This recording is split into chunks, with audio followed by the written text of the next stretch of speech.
भारतीय पेंगोलिन से मिलिए प्रकृति का बख्तरबंद रहस्य।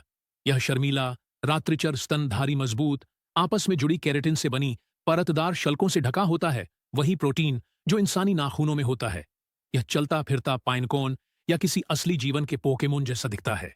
भारतीय उपमहाद्वीप में पाया जाने वाला भारतीय पेंगोलिन मानिस क्रासिकॉडाटा गुप्त जीवन जीने में माहिर है। दिन में यह गहरी बिलों में छिपा रहता है और रात को जंगलों और घास के मैदानों में घूमता है, अपनी पसंदीदा खुराक चींटियों और दीमकों की तलाश में। इसके पास दांत नहीं होते, लेकिन यह अपनी लंबी चिपचिपी जीभ, जो कभी कभी 40 सेंटीमीटर से भी लंबी होती है, से एक ही रात में हजारों कीड़ों को चटकर जाता है। लेकिन बस इतना ही नहीं, खतरे की स्थिति में पेंगोलिन खुद को गोल, लगभग अजेय गेंद की तरह समेट लेता है, जिससे शिकारी भ्रमित हो जाते हैं। यहां तक कि बाघ के हमले भी बेअसर हो सकते हैं। इसकी शल्कें कवच की तरह काम करती हैं और इसकी पूंछ जरूरत पड़ने पर जोरदार चाबुक की तरह वार कर सकती है।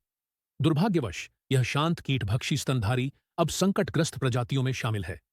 कानूनी सुरक्षा के बावजूद यह आवास, क्षति और अवैध तस्करी के खतरे का सामना कर रहा है।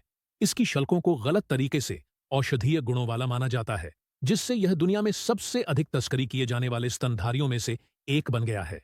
फिर भी उम्मीद बाकी है। संरक्षण प्रयास बढ़ रहे हैं और जागरूकता भी फैल रही है। भारतीय पेंगोलिन हमें याद दिलाता है कि वन्य जीव कितने अद्भुत और अनोखे हो सकते हैं और क्यों उनका संरक्षण जरूरी है। तो अगली बार जब आप किसी सुपर हीरो के बारे में सोचें, तो भारतीय पेंगोलिन को याद करें, जंगल का शांत रक्षक।